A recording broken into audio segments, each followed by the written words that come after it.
जय हिंद विद्यार्थियों, आपका स्वागत है आपके अपने YouTube channel online Gurukul free classes में। तो आज आपको कराने वाले हैं तैयारी बोर्ड एग्जाम की, यानी तैयारी कैसे करें। अगर आपने पढ़ना अभी स्टार्ट किया है तो इस वीडियो को पूरी देखें और ध्यान से देखें, क्योंकि मैं आपको इंपॉर्टेंट क्वेश्चन जो बोर्ड एग्जाम में अब तक आ चुके हैं या फिर आ सकते हैं, बिल्कुल वही क्वेश्चन मैं आपको कराने वाला हूँ। ठीक है, तो वीडियो को पूरी देखें, ध्यान से देखिए और चैनल को अगर आपने सब्सक्राइब नहीं किया है सब्सक्राइब करें, साथ ही साथ बेल आइकन को ऑल पर सेट करें ताकि आपको आने वाले लेटेस्ट वीडियो की नोटिफिकेशंस मिल सके। ठीक है, और आप तैयारी अच्छे से कर पाएं।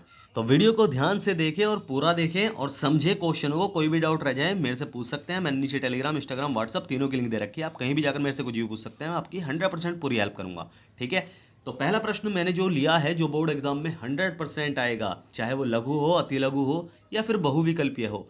बहुविकल्पीय आपके 20 नंबर के हैं इस बार, तो ध्यान से समझें, क्वेश्चन आपको आना चाहिए। ठीक है, तो पहला प्रश्न है, यूक्लिड विभाजन प्रमेय द्वारा 125 और 225 का एचसीएफ ज्ञात कीजिए। यानी आपको पहले तो यूक्लिड विभाजन प्रमेय द्वारा, यानी यूक्लिड विभाजन प्रमेय आपको सीखनी पड़ेगी। अब यूक्लिड विभाजन प्रमेय क्या है, कैसे करते हैं, इस क्वेश्चन को ध्यान से देखना। सबसे पहले तो अगर आपको एचसीएफ निकालने के लिए कह दिया कि यूक्लिड विभाजन प्रमेय द्वारा 125 और 225 का एचसीएफ ज्ञात कीजिए, तो आप क्या करेंगे, आप छोटी संख्या से बड़ी संख्या को भाग देंगे। कैसे, रफ काम है या फिर आप इसे फेयर में भी दिखा सकते हैं, कोई फर्क नहीं पड़ता। कि 125 छोटी संख्या से बड़ी संख्या को यानी 225 को भाग दे दीजिए। अब ये कितने पे कटेगा भाई, 125 एकम 125 होगा और 125 दूनी डिवाइड आप कर लेंगे। 125 दूनी आपको हो जाएगा 250, तो 250 पे तो चलेगा नहीं, तो 1 पे चलेगा, तो 125 रहेगा इसका। अब इसे माइनस कर लेंगे तो 0 और 1 बचा।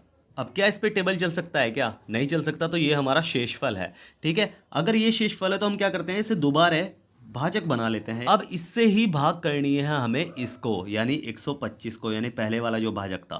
ठीक है, ध्यान से समझना है। ठीक है, अब 100 से जब हम भाग करेंगे, 100 बन जा 100 रहेगा और बचेगा क्या, 25 बचेगा। यानी अब भी शेषफल बच रहा है। हम जब तक करते रहते हैं जब तक हमें शेषफल शून्य ना मिल जाए, यानी जीरो ना हो जाए। ठीक है, अब 25 से ही भाग करेंगे किसको, पहले वाले भाजक को, यानी 100 को।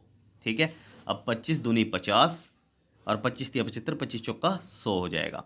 ठीक है, यानी ये पूरा कट गया, तो यानी हमारा शेषफल क्या आया, 0 आया।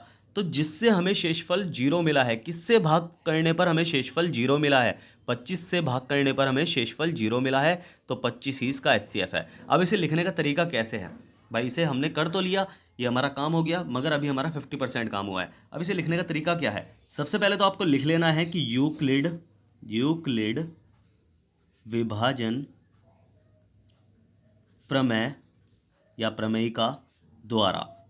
अब इसका सूत्र क्या है, वही है कि ए बराबर बी क्यू प्लस आर।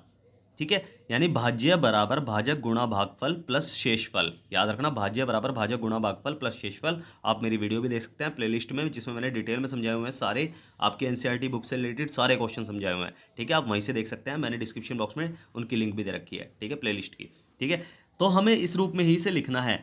भाज्य हमारा यानी ए हमारा क्या है, ए हमारा है अंदर जो होता है। ठीक है, याद रखना, अंदर जो होता है वो हमारा ए होता है, ये हमारा बी होता है।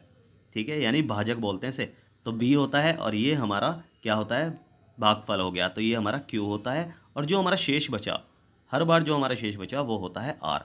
ठीक है, यानी शेषफल यानी रिमाइंडर। ठीक है, इस रूप में हम इसे लिख लेंगे। पहले हमारा भाज्य क्या था, ए हमारा क्या था, 225 था, 225 बराबर बी हमारा क्या है, 125, और गुणा क्यू हमारा क्या था, 1, और प्लस शेषफल हमारा क्या था, 100 था, स्टार्टिंग में 100 था। तो हम क्या करेंगे, अभी हमारा शेषफल शून्य नहीं आया था, यानी R is equal to not बराबर 0 के, यानी आर बराबर नहीं है 0 के।